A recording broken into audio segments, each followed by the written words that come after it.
도대체 누가 누구를 조작했다고 손가락질을 하고 있을까요?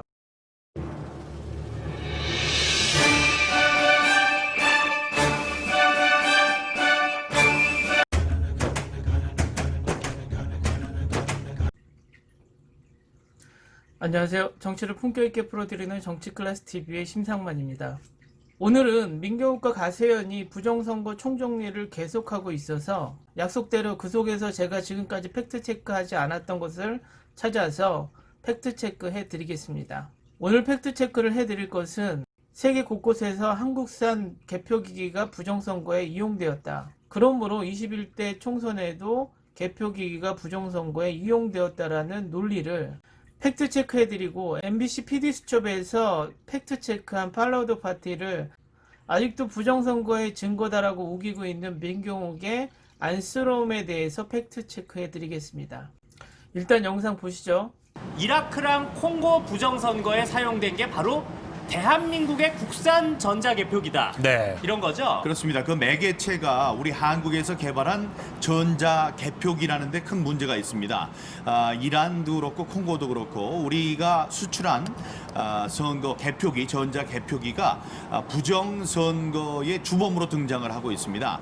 이 콩고 같은 경우에는 우리가 좀 다른 게, 우리는 개표만을 전자 개표를 하는데 이 사람들은 그걸 찍어서 네. 전자 투표를 하더라고요. 근데 원리는 마찬가지고, 그 사람들이 우리 중앙선관위까지 찾아와서 굉장히 항의를 했었죠. 이런 걸 너희들이 팔면 되느냐 그랬더니 중앙선관위에서는 우리가 판 건 아니고 우리 업체가 한 거라고 그랬지만, 그 원리를 봤더니 그것도 QR 코드를 이용하는데 제일 처음에 한 사람을 누르면 그 다음에는 계속 연달아서 그 사람을 찍은 것으로 되도록 조작을 해놨다는 주장을 펼치더라고요. 네. 이라크 부정선거에 대한민국의 개표기기가 사용되었다.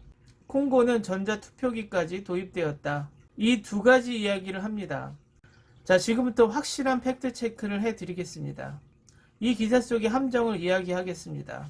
얼핏 보면 민경욱과 가세연이 이 기사를 교묘하게 이용하면서 대한민국의 개표기기가 엄청난 부정선거에 이용된 것처럼 끌고 갑니다. 팩트체크 1. 이라크 부정선거의 한국산 개표기기 사용 문제 기사는 스카이데일리라는 인터넷신문 한 곳만 계속 이 기사를 다루고 있습니다. 여러 신문이나 어떤 뉴스에도 이 기사를 다루지 않고 있죠. 오로지 스카이데일리란 인터넷 신문만 이 기사를 다루고 있습니다. 그런데 이 영상을 보면 엄청나게 많은 신문들이 이 기사를 다룬 듯 교묘하게 편집을 해서 자신들의 영상에 집어넣고 있죠. 저 편집한 모든 기사들의 내용은 스카이데일리라는 인터넷 신문 단 한 곳의 기사들입니다. 그러므로 단 한 곳의 기사이기 때문에 여러 곳에서의 사실 확인을 할 수 있는 교차 검증이 불가능합니다. 두 번째 팩트체크. 위 콩고 기사도 스카이데일리 기사이며 콩고에서 부정선거가 일어났다라는 것이 아니라 워싱턴 포스트지가 콩고에서 전자투표 기기를 도입할 예정인데 그것은 보안에 취약하다라는 내용을 스카이데일리가 인용한 기사이죠. 이 기사를 가세연과 민경욱은 콩고, 부정선거, 한국산 개표기기 이런 식으로 부정적으로 연상하게끔 떠들고 있죠. 스카이데일리 기사 제목도 너무 웃기죠. 이라크 부정선거, 콩고 부정선거까지 위협.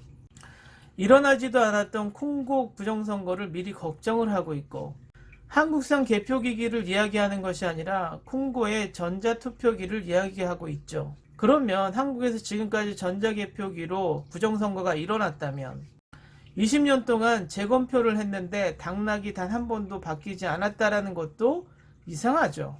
만약 개표 부정이 있었다면 이라크처럼 수개표를 했을 때 당락이 바뀌어야지 맞는 상황이죠.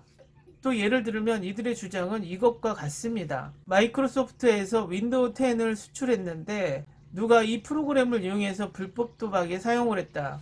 그러므로 마이크로소프트 윈도우 10은 불법 도박에 이용될 수 있는 가능성이 크기 때문에 위험하다. 한국은 개표기기를 수출한 것이고 그 개표기기를 이용하고 그 프로그램을 조작하는 것은 그 나라의 책임이죠. 그것을 한국산이기 때문에 라고 몰고 가는 것은, 자동차를 수출했는데 운전자가 브레이크를 밟아야 되는데 악셀레이터를 밟아서 사고가 났다. 그런데 그 운전자가 왜 액셀레이터를 밟았는데 차가 서지 않느냐? 라고 억지를 쓰는 것과 같죠. 전자개표기기는 기계에 불과하죠. 그 기계를 운영하는 것은 사람이고 그 사람이 그 기계를 얼마나 그 기계의 매뉴얼과 같이 운영하는 것은 그 사람의 양심입니다. 그 양심은 지금까지 한국에서 나타난 재수검표를 해서 단 한 번에 당락이 바뀌지 않은 것은 그 기계를 사용한 사람들의 양심인 것이죠. 일단 구구 세력들은 소송을 걸어놨으니 차분히 재수검을 지켜보면 됩니다. 자신들이 계속해서 음모를 만들 필요가 없죠. 어떤 것이든 확실한 것 하나만 있으면 되는데 이것도 저것도 확실하지 않으니 세상에 있는 모든 부정선거 음모를 만드는 것은 본인들이 뭔가 확실한 부정선거의 카드가 없다라는 것이죠.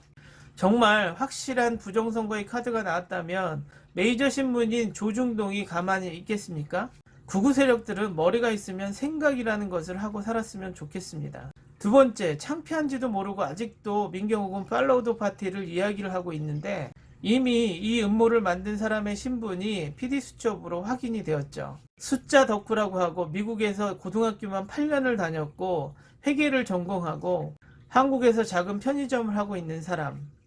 이 팔로우 더 파티가 화제가 되고 있자 자신도 당황하고 있다고. 그리고 이미 팔로우 더 파티를 만들기 위해서 숫자가 조작되었다는 것도 확인이 되었고 단 하나의 단어가 나왔다고 하지만 여러 가지 단어가 조합될 수 있다는 것도 확인이 되었고 이메일로 네. 제보를 받았습니다. 근데 이제 제일 중요한 건 첫 번째 공식이에요. 네. 이게 이제 지금 검증을 받고 있습니다. 로이 킴이라는 분이 제일 처음에 로이 킴인지도 몰랐어요. 로이 네. 킴이라는 분이 연락을 해서 제가 그러니까 각 지역에 있는 수를 한 표도 틀리지 않게 맞출 수 있는 함수를 발견했습니다. 이거예요. 네. 그게 첫 번째 수식이었고 그 수식을 이용해서 순서를 매겨본 거예요. 순서를 매겼더니 매기는 과정에 비상한 숫자가 발견이 돼서 이쪽 열은 신경도 안 썼다는 거죠. 근데 쫙 지나가다가 그쪽에는 마이너스가 나와야 되는 건데 뭐 플러스가 나왔다든지 아니면 1만 나와야 되는데 5가 확 튀어나온 거예요. 그래서 여기에 뭐가 숨겨져 있나 해서 그 줄을 큰 것부터 작은 순서로 쭉 배열을 했습니다. 배열을 하면서 그걸 16개씩 끊어서 거기에서 무슨 규칙성이 발견되는가 하고 여러 단계의 식을 만들어서 계산을 한 끝에 ASCII2 코드에 뭐 80 후반부터 110대까지 보면은 A부터 Z까지의 배정이 돼 있죠. 네. 영어 알파벳이 배정이 되어 있거든요. 그래서 그 하나하나를 띄워봤더니 놀랍게도 Follow the Party라는 것이 발견이 됐다는 거예요. 근데 그때 이 사람은 무슨 F2 뭐 이상한 거가 발견이 되면은 뭐 그러려니 했는데 몇 번 하다가 Follow the Party라는 게 나오는데 소름이 돋더라고요. 소름이 돋더래요. 근데 그때는 그게 무슨 뜻인지 몰랐던 거예요. 그래서 팔로우 더 파티를 구글링을 해봤더니 그게 영원 건당주, 영원 근당주라는 네. 이겁니다. 네. 영원히 당과 함께 달린다. 네. 영원히 당과 함께 가겠다라는 네. 중국 공산당의 구호라는 요거죠, 걸 요거. 알게 되는 거죠. 네. 저 영상에 보시면 중국 공산당을 따르라라는 단어가 팔로우 더 파티가 아니고 팔로우 아워 파티인데 결국 이것은 팔로우 더 파티를 만들기 위해서 숫자를 억지로 조합했다라고 밖에 볼 수가 없는 추론이죠. 지금까지 민경욱식 제보는 자신의 페이스북, 이메일, 그 사람의 실체나 민경욱 자신도 증명하지 못하는 제보를 받았다고 무조건 이야기를 하고 있는데 예전에 뉴스 앵커를 할 때도 이런 식으로 사실을 전달했나 보죠. 옆에 앉아있는 김세희와 강용석도 사실을 여러 가지 조작했기 때문에 문제가 되었었죠. 강용석 변호사가 유명 블로거 도도맘에게 무고를 교사했다고 보도했습니다. 디스패치는 2015년 강용석과 도도맘이 나눈 문자 메시지를 통해 A증권회사 고위 임원 B씨와 도도맘 사이에 벌어진 폭행 사건과 관련한 대화 내용을 공개했습니다.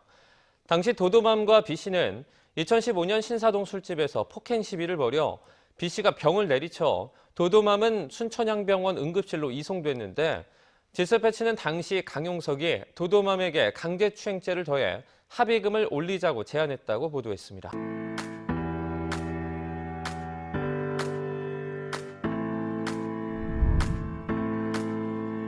하면 고객인 것처럼 하면서 마트 직원, 백화점 직원이 대신 해주는 겁니다. 상품이 아닌 것들도 정의를 해주고 있다. 그림 스케치를 하면서 시작을 합니다. 원래는 이 납품업체 직원이 다른 업체의 상품을 정의해주고 있는 게 아닌 거예요. 그냥 일상적으로 본인 하는 일을 하고 있었는데 아, 그래요? 거기다가 모자이크 치고 시작부터 틀린 내용 뉴스 자체가 거의 뭐 지상파에서 가짜뉴스였다. 그렇게 봐도 틀리지 않은 부분이고 도대체 누가 누구를 조작했다고 손가락질을 하고 있을까요? 적반하장이라는 말을 이런 곳에 쓰여야 하지 않을까요? 오늘은 여기까지 하겠습니다. 오늘도 생활 속 거리두기 꼭 실천합시다. 당신의 좋아요와 구독은 저에게 큰 힘이 됩니다. 항상 시청해 주셔서 고맙습니다.